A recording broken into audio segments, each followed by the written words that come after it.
झारखंड और महाराष्ट्र में चुनाव की तारीखों का ऐलान हो गया है।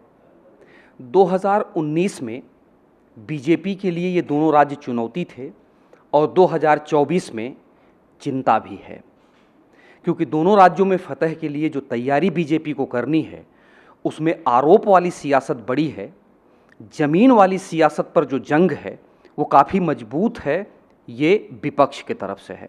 हमारे साथ छत्तीसगढ़ के पूर्व उप मुख्यमंत्री टी.एस. सिंहदेव जी हैं, जिनके जिम्मे अभी झारखंड घोषणा पत्र और साथ ही महाराष्ट्र की जिम्मेदारी है। 2 चुनाव जीते हैं। इस विषय को समझेंगे कि सर, जो चुनाव की तारीखों का ऐलान होने के बाद की राजनीति है, ख़ास तौर से हम पहले झारखंड चलते हैं। घोषणा पत्र बनाने आप जा रहे हैं, मुख्यमंत्री जेल गए हैं, कांग्रेस के नेता जेल भेजे गए हैं, भ्रष्टाचार का मुद्दा बढ़ा रहा है। निपटना कितनी बड़ी चुनौती होगी? हर चुनाव जैसे हर खेल एक नया अध्याय होता है और एक नई चुनौती होती है। पूर्व से ही निर्धारित परिणाम हो गए हैं, ऐसा कमी होता है। संघर्ष के लिए स्थान हमेशा रहता है और कोई भी चुनाव आप देख लें, अनेकों चुनाव हुए, बहुत कम ऐसे चुनाव हुए होंगे कि ये तो होना ही है और वो हो गया। कहीं आदमी कुछ सोचता है कुछ और हो जाता है, कुछ सोचता है कुछ और हो जाता है। तो यही हमको दर्शाता है कि एक जिसे कहते हैं कि अति आत्मविश्वास, ओवर कॉन्फिडेंस नहीं होना चाहिए। जो हमारा विश्वास है, आत्मविश्वास है, इसको गिरना नहीं चाहिए अति आत्मविश्वास की तरफ और निश्चिंता की तरफ कि सब ठीक है, हम तो जीत ही रहे हैं। तो ये हर सबके लिए लागू होगा और होता है और होना चाहिए। कांग्रेस के लिए भी लागू होगा और होता ही है। और अब सतर्कता के साथ हाल के जो अनुभव रहे हैं, चाहे छत्तीसगढ़ का रहा हो, चाहे हरियाणा का रहा हो, अन्य चुनावों का रहा हो, भाजपा के लिए देश का चुनाव 400 पार नहीं पहुंच पाए। छत्तीसगढ़ में 75 पार सरकार नहीं बनी, हरियाणा में पक्की गवर्नमेंट आ रही है, वैसा नहीं हुआ। जम्मू कश्मीर कुछ भी हो सकता है, त्रिशंकु विधानसभा क्लियर बहुमत आ गया। तो हर चुनाव की जो स्थिति है वो अब मतदाता इतना परिपक्व हो गया है कि उनको भाप पाना सिर्फ पूर्वानुमान लगा के बहुत कठिन है। लेकिन सर, जो पार्टी और गठबंधन के बीच का समझौता है उसे तो आप लोग भांप लेते हैं। लोकसभा चुनाव में हेमंत सोरेन और कांग्रेस के बीच में जो विभेद रहा, राहुल गांधी भी नहीं पाट पाए, सीट बंटवारे पर वो लड़ाई रह ही गई। विधानसभा में झारखंड मुक्ति मोर्चा अपने को हमेशा अपर हैंड मानता रहा है, लालू आपके साथ हैं। भ्रष्टाचार की बात बीजेपी बहुत जोर शोर से उठाती है, यहाँ जनता को बताना। जहाँ तक भ्रष्टाचार की बात है, फिर हर राज्य का हर मतदाता जानता है कि कौन किससे क्या ले रहा है। आपको एक ड्राइविंग लाइसेंस लेना है तो किसको क्या देना पड़ता है, आपको राशन कार्ड बनवाना है तो किसको क्या देना पड़ता है, आप ठेकेदार हैं तो क्या परसेंटेज देते हैं। ये किसी दल में सीमित नहीं है। ये दुर्भाग्य से कहें या हमारे देश की समाज की सच्चाई है कि एक ये प्रचलन बना हुआ है। तो भ्रष्टाचार कोई थोपी हुई बात नहीं हो सकती, किसी दल विशेष से जुड़ी हुई बात नहीं हो सकती, क्योंकि जो मतदाता और नागरिक है वो एक एक को जानता है। एक एक व्यक्ति को, एक एक पार्टी के एक एक व्यक्ति को जानता है कि मेरे से जब वो संपर्क करते हैं तो मेरे से क्या कहते हैं, काम होते हैं तो किस तरीके से होते हैं, क्या करना पड़ता है, क्या नहीं करना पड़ता है, ये किसी से नहीं छुपा। तो हम जिसे कहते हैं ड्राइंग रूम पॉलिटिक्स जो होती है या ऊपरले लेवल की जो हम पॉलिटिक्स करते हैं कहते हैं, तो उसमें ये बातें होती हैं। वरना एक गांव में जाइए तो गांव में फैसला करने के लिए दरबार बैठता है तो वहां मुर्गा बकरा देना पड़ता है। हम तो देवी देवताओं के यहाँ जाते हैं तो बिना चढ़ावा के मन्नत नहीं मांगते। हमारे समाज का एक चलन और प्रचलन बना हुआ है। तो भ्रष्टाचार की ऊपरली जो बातें होती हैं नीचे वो प्रभाव नहीं डालती, क्योंकि वो रग रग जानते हैं पब्लिक एक एक का। मेरे को जानेंगे, आपको जानेंगे, दूसरे को जानेंगे, तीसरे को जानेंगे, जो बड़ी बड़ी बात करते हैं उनको भी जानेंगे कि उनकी सच्चाई क्या है। सर, झारखंड में सीधे तौर पर अगर बीजेपी की चुनौतियों की बात की जाए तो इस बार के घोषणा पत्र में क्या कुछ रखने जा रहे हैं आप, जो पुराने अनुभवों के आधार पर है? लोगों की आज की ज़रूरतें जो अगले 5 साल तक पूरी की जा सकें।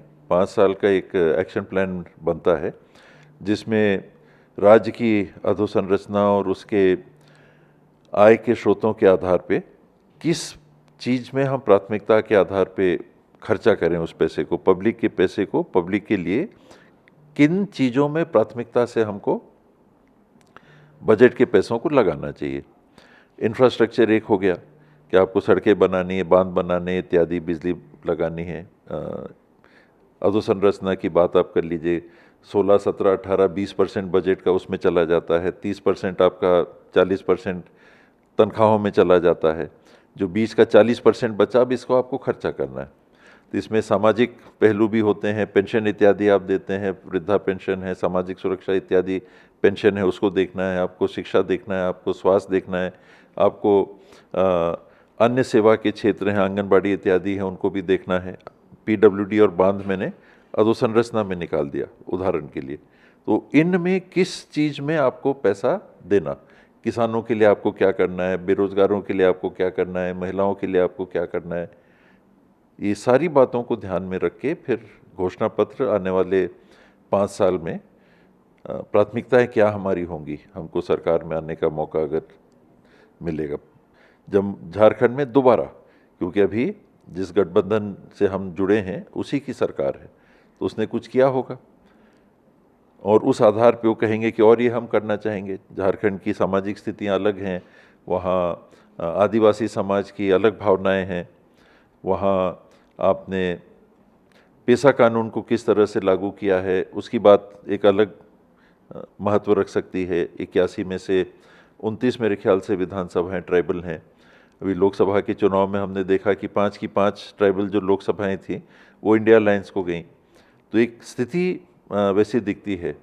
भाजपा की कुछ सीट कम हुई, 14 में से 11 या 12 उनके पास थी, अभी 9 आई, पर ट्राइबल क्षेत्र पूरा कांग्रेस के साथ रहा, अन्य क्षेत्रों में भाजपा दिखी। तो अन्य क्षेत्रों में, ट्राइबल क्षेत्र में तो इंडिया अलायंस, झारखंड मुक्ति मोर्चा, कांग्रेस और उनके जो साथी हैं ये भारी दिखते हैं। मुझे इसमें बहुत संशय नहीं है, आश्चर्य होगा कि इसमें कोई बड़ा तब्दील हो।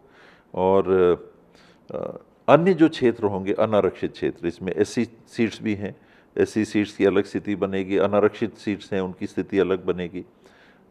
बड़े शहरी इलाके भी हैं, धनबाद है, वहाँ आपका बोकारो है, जमशेदपुर है इत्यादि, रांची है, बड़े शहरी क्षेत्र भी हैं। तो हर उसके हिसाब से और वहाँ की आवश्यकताओं के हिसाब से घोषणा पत्र को भी बनाना और चुनाव में भाग भी लेना।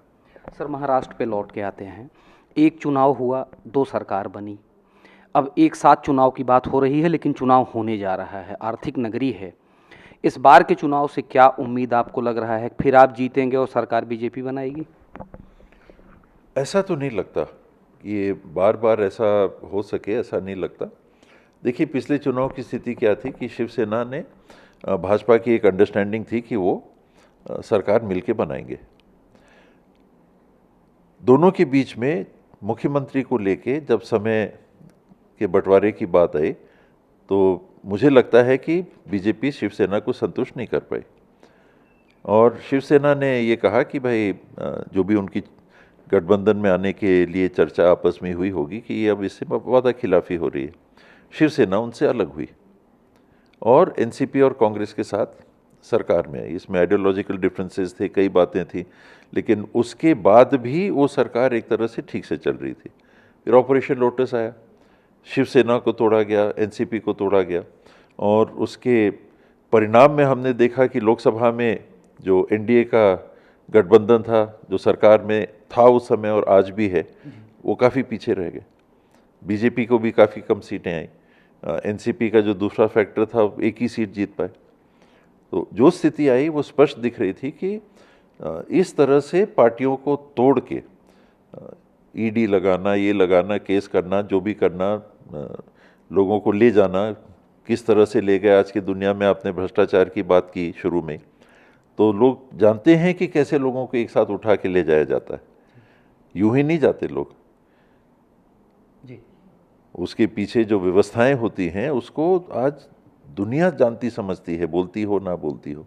तो जब भी भ्रष्टाचार की बातें आती हैं तो अगर ऑपरेशन लोटस होगा तो लोग कहेंगे कि ऑपरेशन लोटस में ये इस खिले हुए कमल के नीचे कुछ है, उस दलदल में कुछ चीज़ें हैं, भ्रष्टाचार, दलदल, जो भी चीज़ होती तो सब जानते समझते हैं। और उसका रिएक्शन आपने लोकसभा के चुनाव में देखा।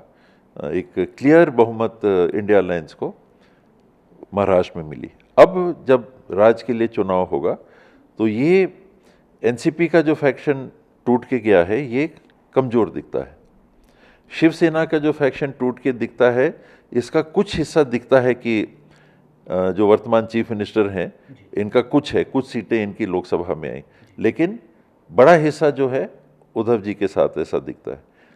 तो एनसीपी जो टूटी, शिवसेना जो टूटी, बड़ा हिस्सा दिखता है कि इंडिया अलायंस में साथ में है और कांग्रेस उनके साथ जुड़ेगी, भाजपा उधर जाके जुड़ेगी। इसमें आप रास्ता मतदाता को निकालना है कि किसको वो बेहतर मानेंगे। बेहतर मानने के लिए बेहतर बताना भी पड़ेगा, बेहतर समझाना भी पड़ेगा। और लोकसभा चुनाव में जितना बेहतर परिणाम लेके कांग्रेस आई है, अब देश स्तर पर उसे लोग देख भी रहे हैं। झारखंड और महाराष्ट्र में आप क्या समझ रहे हैं कि कितने बेहतर परिणाम की तरफ कांग्रेस और इंडिया गठबंधन है? झारखंड में आने के चांसेस हैं, वहाँ मेहनत अच्छे से करनी पड़ेगी, अच्छे से टिकट सिलेक्शन करके लड़ेंगे। तो स्टार्टिंग ही आप अगर देखिए 81 में से 29 ट्राइबल सीटें हैं, पिछले बार भी काफ़ी इंडिया अलायंस को ही गई थी। 26-27 भी अगर आप मान लेते हैं तो 26 के बाद में 42 तक पहुंचने के लिए 16 सीट आपको चाहिए। जो बेस है इस गवर्नमेंट का वो ट्राइबल सीट से चालू होगा। 29 में से मैं कह रहा हूँ कि मान लीजिए, जो अनुमान है, मेरा अनुमान है 5 की 5 ट्राइबल सीटें इंडिया अलायंस को मिली लोकसभा में, तो ये 29 में से 26 सीट कांग्रेस और जेएमएम जो इंडिया अलायंस है और साथी भी हैं उनको मिलेगी ट्राइबल सीट्स में। अब आपको 42 पहुंचना है, हाफ वे मार्क क्रॉस करना है, तो कितनी सीटें चाहिए? 16। कितने में से चाहिए? 42 सीटों में से, 52 सीटों में से। तो 52 सीटों में से 16 सीट कोई बड़ी बात नहीं है। तो अगर जेएमएम और कांग्रेस ने और अपने जो एलाइज हैं इनने ट्राइबल सीट्स में अपनी उपस्थिति मजबूती से दर्ज कर ली तो पक्का है कि इनकी सरकार आनी चाहिए। महाराष्ट्र कहाँ देख रहे हैं सर? महाराष्ट्र कांग्रेस का अलायंस जो है एमवीए का अलायंस है, और इसलिए कि जो शुरू में बात आती थी कि आइडियोलॉजिकल डिफरेंसेस हैं, कैसे साथ रहेंगे, ये इशू है, तो सावरकर का क्या होगा, तो हिंदुत्व का क्या होगा, उसका क्या होगा, ये देखने को मिल रहा है कि ये विचारों के साथ भी अच्छे से महाराष्ट्र के हित में काम करने को ये तीनों दल सहमत होकर चल रहे हैं। यहाँ तक कि अभी घोषणा पत्र जो वहाँ का बन रहा है, तो एमवीए का घोषणा पत्र निकलने का पहल हो रहा है। तो ये एक बड़ी बात होगी अगर एमबीए का घोषणा पत्र निकलेगा, तो पहले से ही आप ठोस बुनियाद पे आगे चल रहे हो कि एमबीए के घोषणा पत्र के आधार पे हम चुनाव लड़ेंगे।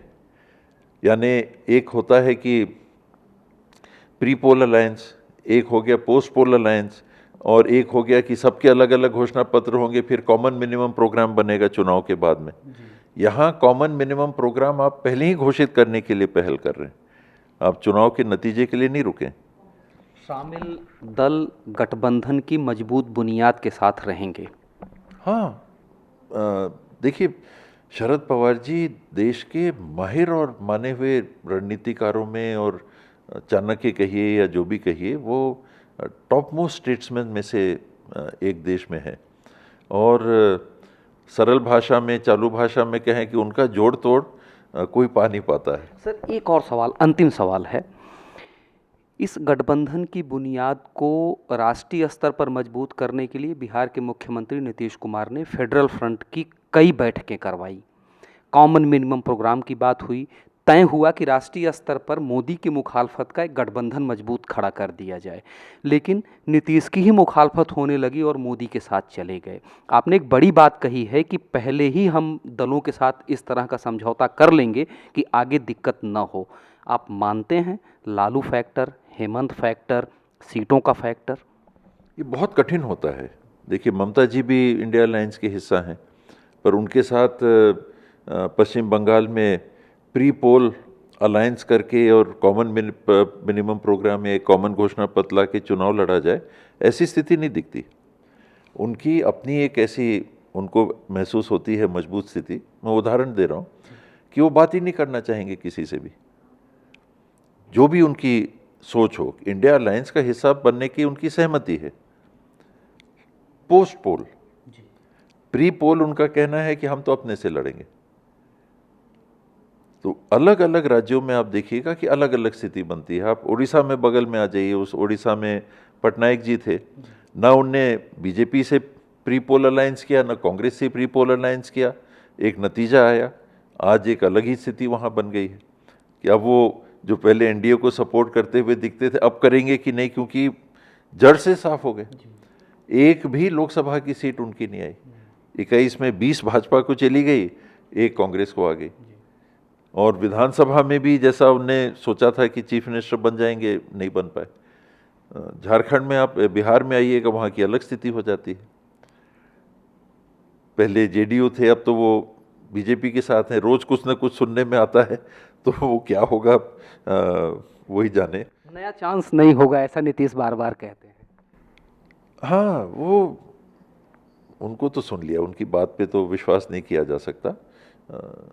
हम लोगों ने अमित शाह जी को बोलते हुए देखा कि जीवन भर कभी बात नहीं करेंगे। हमने नीतीश कुमार जी को बोलते सुन लिया कि मर जाएंगे लेकिन वहाँ नहीं जाएंगे। सब सुनने के बाद तो सब वैसा हो जाता है। अब आपने पूछा था अलायंस के बारे में कि वो नीतीश कुमार जी उसको पुश कर रहे थे कि एक ऐसा ऑल इंडिया अलायंस बनाया जाए। लेकिन अगर वो अलायंस को तवज्जो देते और व्यक्ति को नहीं, खुद को नहीं, तो बन भी सकता था। उन्होंने कहा कि मैं प्रेसिडेंट रहूँगा। तब अलग होने की जब बात आई तो उसका प्रेसिडेंट मैं रहूँगा, यानी पहले से ही कि प्राइम मिनिस्टर बनूंगा तो मैं बनूंगा। कांग्रेस ने भी नहीं कहा कि प्राइम मिनिस्टर हमारा होना चाहिए। मैंने नहीं सुना कि किसी अलायंस के दूसरे दल ने कहा कि प्राइम मिनिस्टर हमारा होना चाहिए। अपने दल में आपका कैंडिडेट हो सकता है कि हमारे दल से अगर विचार करिएगा तो ए, दूसरे दल से बी, तीसरे दल से सी, ये हो सकते हैं। लेकिन कौन बनेंगे प्रधानमंत्री, ये आज के दिन के अलायंस की स्थिति नहीं है। आज के दिन तय करना ये बाद में होना था, पर उनने प्री कंडीशन लगाया मैं, इसलिए उनको जगह फिर अलायंस में नहीं मिल पाई। झारखंड महाराष्ट्र में कांग्रेस और कांग्रेस का गठबंधन सरकार बनाएगा? बहुत अच्छे चांसेस। मैंने आपको बताया, जिस आधार पे मैंने बताया, मैंने तो खोल के रख दिया। वो आधार गलत होगा तो नहीं बनेगी। अब ट्राइबल सीट्स हैं 29, उसमें से 15 आएंगी तो बहुत मुश्किल जाएगी। 26 आ जाएंगी, जो मेरा अनुमान है, जो मेरा थोड़ा अनुभव भी है, पड़ोस का ही इलाका है, हम लोग के सरगुजा क्षेत्र से भी लगा हुआ है। इसके पहले भी चुनाव में मुझे स्क्रीनिंग कमेटी के चेयरमैन के रूप में जिम्मेदारी मिली थी टिकट सिलेक्शन में कांग्रेस की, तो थोड़ा बहुत जाना समझा था। लोगों से संपर्क बना रहता है, बातचीत होती रहती है, हवा आती रहती है वहाँ की वहाँ, वहाँ की यहाँ। तो ट्राइबल बेल्ट में तो जेएमएम और कांग्रेस मजबूत है। संघर्ष आपस का था कि ट्राइबल बेल्ट में कौन लड़े, तो ये साथ में मिलके लड़ गए। तो मुझे नहीं लगता है कि बीजेपी या कोई दूसरा दल ट्राइबल में पाएगा। और ट्राइबल में अगर वैसी स्थिति बन गई जो 5 आउट ऑफ 5 लोकसभा में हमको दिखता है, और पिछली बार भी मैक्सिमम सीट्स ट्राइबल की अलायंस को आई थी, तो नॉन ट्राइबल एरिया में हम जब जाएंगे, एससी और अनारक्षित एरिया में जाएंगे, तो जो मैंने बताया कि 52 सीटों में से 16 सीट निकालना बड़ी बात नहीं होनी चाहिए। तभी तो सरकार आप बनाने के हकदार हो सकते हैं, नहीं तो कैसे हकदार होंगे।